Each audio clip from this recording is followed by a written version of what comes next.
ये भारत माता की, भारत माता की, गंगा मैया की, गंगा मैया की। आज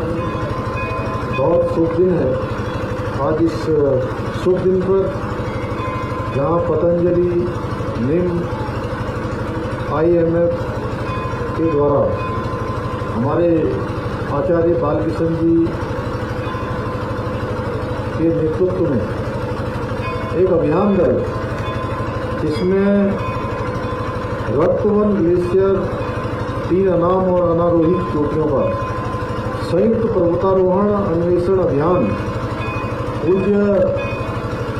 स्वामी रामदेव जी, जिनकी उपस्थिति मैं समझता हूँ कि सभी लोगों को एक ऊर्जा प्रदान कर रही है। और अभी पूज्य स्वामी जी ने अपने मुखारबिंदु से हम सभी लोगों को यहाँ पर संबोधित किया, बहुत सारी बातों के बारे में बताया। तो मैं आज इस अवसर पर जहाँ पूज्य स्वामी जी की उपस्थिति को नमन करता हूँ, प्रणाम करता हूँ, आचार्य जी को और उनकी पूरी टीम को बहुत शुभकामनाएं देता हूँ कि अनाम रहित चोटियों पर जो आपने ये अन्वेषण का अभियान प्रारंभ किया है, निश्चित रूप से यह एक हमारे लिए बहुत बड़ा मील का पत्थर होगा, बहुत बड़ी खोज आपके इस अभियान से, इस आपके दल के माध्यम से होगी,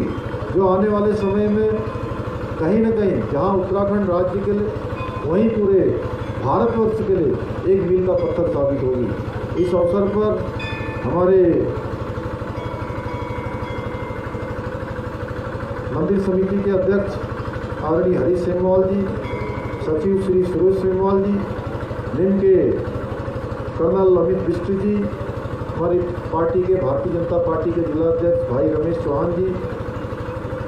अध्यक्ष नगर पंचायत सुरेश सेमवाल जी, संजीव सेमवाल जी, रमेश सेमवाल जी, अध्यक्ष नगर पंचायत अभिषेक रोहेला जी, हमारे जिलाधिकारी और अर्पण यदुवंशी, यहाँ के पुलिस के कप्तान और सभी इस अन्वेषण में प्रतिभाग कर रहे नेहरू पर्वतारोहण संस्थान, उत्तरकाशी का पतंजलि और भारतीय पर्वतारोहण संस्थान के समस्त संयुक्त टीम के सभी सदस्य, सभी यहाँ पर आए हुए, पूरे देश विदेशों से आए हुए सभी श्रद्धालुगण, सभी पत्रकार बंधु, छायाकार मित्र, उपस्थित पूज्य संतगण, मैं सर्वप्रथम इस गंगोत्री धाम में माँ गंगा जी को शीश झुकाकर नमन करता हूँ, प्रणाम करता हूँ और माँ गंगा से प्रार्थना करता हूँ कि आज जिस अभियान को प्रारंभ किया जा रहा है और जिस खोज के लिए, जिस रिसर्च के लिए आचार्य जी आज अभियान पर निकले हैं, वास्तव में वो बड़ा दुर्लभ है। जहाँ आज आचार्य जी पूज्य स्वामी रामदेव जी के साथ आज पूरे देश के अंदर और देश में ही नहीं विदेशों में जहाँ आयुर्वेद को बढ़ाने के लिए काम कर रहे हैं और पूज्य स्वामी जी के नेतृत्व में आज योग केवल भारतवर्ष का योग नहीं, पूरी दुनिया का योग बन गया, जन जन का योग बन गया। इतने बड़े बड़े कामों को संपादित और संचालित कर रहे हैं। वहीं आपके मन में एक विचार आना, यह भी अपने आप में बहुत बड़ी बात है। और उन्होंने बताया कि जैसे कि 3 साल पहले वो इस काम को करना चाहते थे और 3 साल के बीच में जहाँ कोरोना महामारी आ गई, उस महामारी के कारण से यह काम रुका रहा और आज आपने उस अभियान को प्रारंभ किया है। मैं भी अपने आप को उत्तराखंड के मुख्य सेवक के नाते यहाँ पर आके गौरवान्वित महसूस कर रहा हूँ कि आपके साथ एक ऐसे अभियान में मुझे भी आज प्रतिभाग करने का अवसर मिल रहा है, जिसके कारण से जड़ी बूटी के अनुसंधान के क्षेत्र में, हमारे यहाँ पर पर्वतारोहण के क्षेत्र में अनाम रोहित ऐसी चोटियाँ जहाँ पर संजीवनी छिपी हुई है, जहाँ पर संजीवनी है, उसको शोध करने के लिए, उसको खोज करने के लिए आप आगे जा रहे हैं, जो आने वाले समय में एक नई इबादत लिखने का काम होगा, एक नई इबादत लिखने का काम होगा। मैं इस ध्वजवाहक के साथ ही टीम कमांडर के तहत नेतृत्व कर रहे हमारे आचार्य जी का, नील के कर्नल बिष्ट का, पतंजलि नेहरू पर्वतारोहण संस्थान उत्तरकाशी और भारतीय पर्वतारोहण संस्थान की संयुक्त टीम को, जो कि रक्तवर्ण ग्लेशियर अभियान के तहत 10 सदस्यीय टीम, उनको सभी को मैं बहुत शुभकामनाएं देता हूँ, बहुत बधाई देता हूँ। भाइयों बहनों, जहाँ हम लोगों ने संकल्प लिया है श्रद्धेय स्वामी जी के मार्गदर्शन और सानिध्य में कि हम उत्तराखंड को विश्व की आध्यात्मिक और सांस्कृतिक राजधानी बनाएंगे, और हम उस दिशा में आगे बढ़ रहे हैं। इस वर्ष जहाँ हमारी यात्रा प्रारंभ हुई थी मई के माह से, चारों धामों की मई से प्रारंभ होकर ये यात्रा हमारी अब धीरे धीरे अपने जो उसका कालखंड है उस कालखंड की तरफ बढ़ रही है। इस कालखंड में जहाँ अभी तक 31 लाख से भी ज़्यादा श्रद्धालुओं ने और तीर्थ यात्रियों ने अभी तक हमारे चारों धामों के रजिस्टर्ड रूप से दर्शन कर लिए हैं, जो अपने आप में एक बहुत बड़ा रिकॉर्ड है। इस बार जब यात्रा प्रारंभ हुई थी तो यात्रा के प्रारंभ होते समय हमारे सामने बहुत बड़ी चुनौती हो गई थी। मैं जिस दिन माँ गंगा के पट खुले थे, माँ गंगोत्री के इस पट पर मैं उस दिन भी यहाँ पर आया था, और मैं देख रहा था कि पैर रखने को जगह नहीं थी। मैं बाबा केदार के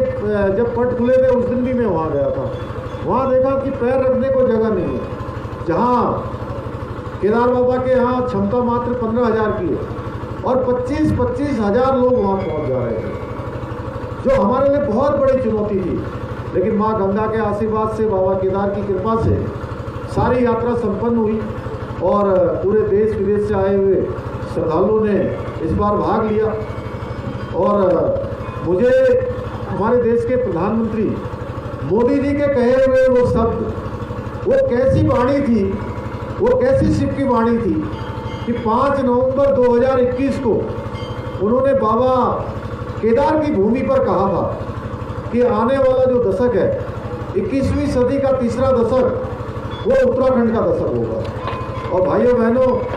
उन्होंने वहाँ ये शब्द कहे, और इस बार जहाँ हमारी यात्रा अभूतपूर्व हुई, आप सब लोगों ने इस यात्रा को लगातार 4 चांद लगाने का काम किया, हर्ष उल्लास देने का काम किया, अपना भी आनंद लिया, और देवभूमि को भी कहीं न कहीं इस योग की भूमि बनाने का काम, मोक्ष की भूमि बनाने का काम किया। मैं आप सबका भी दिल की गहराइयों से अभिनंदन करता हूँ। वहीं अभी पिछले दिनों जब कांवड़ यात्रा हमारी संपन्न हुई, कांवड़ यात्रा में भी इस बार वह भी हमारे लिए बहुत बड़ी चुनौती थी, और कांवड़ यात्रा में भी 4 करोड़ से भी अधिक तीर्थ यात्रियों ने, शिव भक्तों ने गंगा, माँ गंगा का पवित्र जल लेकर अपने अपने स्थानों पर गए हैं। और हम लोगों ने तय किया है कि आने वाले समय में हम ये 4 धाम को जाने वाले जितने हमारे मार्ग हैं, अभी तो आप हरसिल से आ रहे हैं, उत्तरकाशी से आ रहे हैं, आपको जो समय लगना चाहिए वो समय बहुत कम लगेगा, क्योंकि पहले ही 4 धामों के लिए ये सारी सड़कें ऑल वेदर 4 धाम रोडें स्वीकृत हो चुकी हैं। लेकिन बीच में कुछ माननीय न्यायालय में कुछ हमारे मैं कहूँ कि बुद्धिजीवी लोग, सो कॉल्ड, उनको क्या कहते हैं स्वामी जी, हैं इंटेलेक्चुअल्स, या अपने अपने तरीके से बहुत बार आगे आने वाले लोग, उनके कारण से बहुत दिनों तक माननीय न्यायालय में मामला रुका रहा। हम लोगों ने उसमें ठोस पैरवी करी राज्य सरकार की तरफ से कि इन माँ गंगा का जो स्थान है वहाँ जाने के लिए, या 4 धामों को जाने वाले जो स्थान हैं वो चौड़े होने चाहिए, उनको अच्छे स्थान होने चाहिए, वहाँ पर सभी सुविधाएं होनी चाहिए। तो माननीय न्यायालय ने हमको अनुमति प्रदान कर दी है। आने वाले समय में बहुत तेज़ी से विकास का काम होगा। आज के अवसर पर मैं पूज्य स्वामी जी का बहुत धन्यवाद करता हूँ कि उन्होंने यहाँ हम सब लोगों को सानिध्य प्रदान किया, एक उत्साह देने का काम किया, और आचार्य जी को और उनकी पूरी टीम को, अमित जी को, हमारे गंगा सभा के लोगों को, मंदिर समिति को, आए हुए श्रद्धालुओं का सबसे हृदय की गहराइयों से आप सबका धन्यवाद करते हुए, और आज हिंदी दिवस भी है, हिंदी दिवस की भी मैं आप सबको शुभकामनाएं देते हुए मैं अपनी बात को समाप्त